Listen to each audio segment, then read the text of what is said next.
So this year we elect a new commander-in-chief. That's something that's been talked about a lot. And, well, we're going to get some novelty one way or another. We're either going to get an African-American president, or we're going to get a woman vice president. I remember when I was about 13, Geraldine Ferraro ran for vice president behind Walter Mondale, but Reagan won the election. So who to vote for and why? It's always a tough decision. For me, it usually isn't that tough. Nowadays, it seems that most of the Republicans stand for something a little stronger, and at least for my ideas of social values and family values, I tend to favor the Republicans in recent years, and therefore I will be voting for John McCain. So what about the vice presidents? And I think most of the time I don't really think of that as being much of a difference in a campaign, although I think this year it probably is more than ever before, for the fact that John McCain is 72 years old. I'm not worried about his age. My father's a little bit older than him. He's fit as a fiddle. Reagan in his second term was older than McCain is now, not in his first term, but in his second term. And, you know, he did fine. He survived and was in good health all through his presidency. And so I have no reason to think that McCain wouldn't live through a 4-year term. See how that goes. It's not uncommon for a man over 70 to die suddenly or develop a sudden illness. On the other hand, Obama, although 47 years old, there are some extremists that aren't ready for a black president. And I hope nothing happens, but again, that's something that probably wouldn't happen, but it's something that we should all at least be aware of. So I think actually in this particular election, both presidents are quite mortal.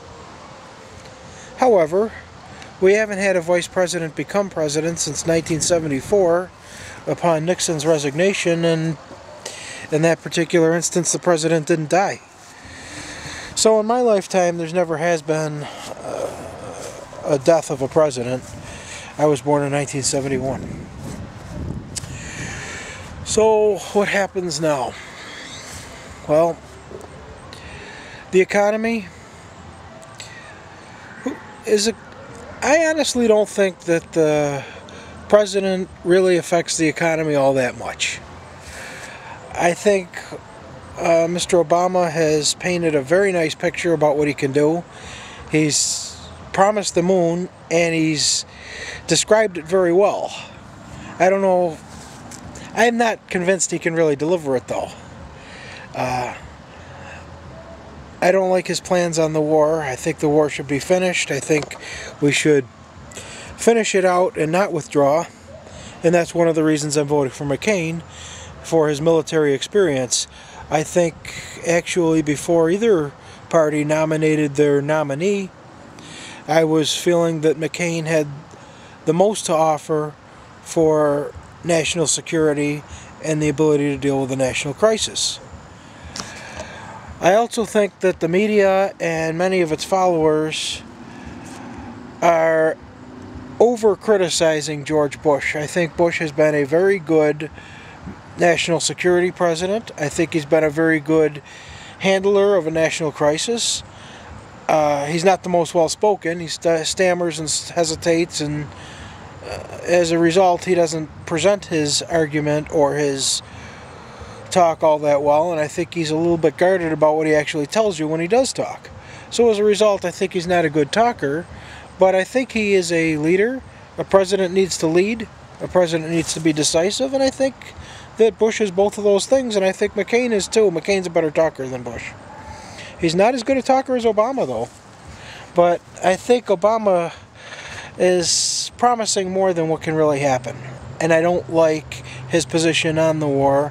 I don't like his position on social issues. And that's why I almost always vote Republican these days.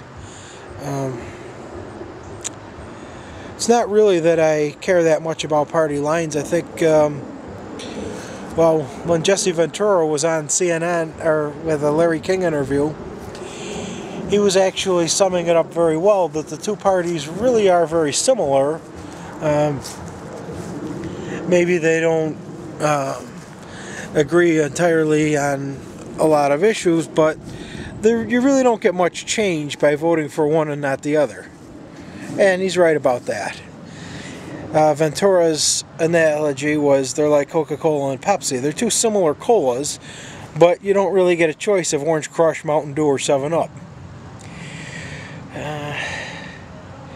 So that's my take on that.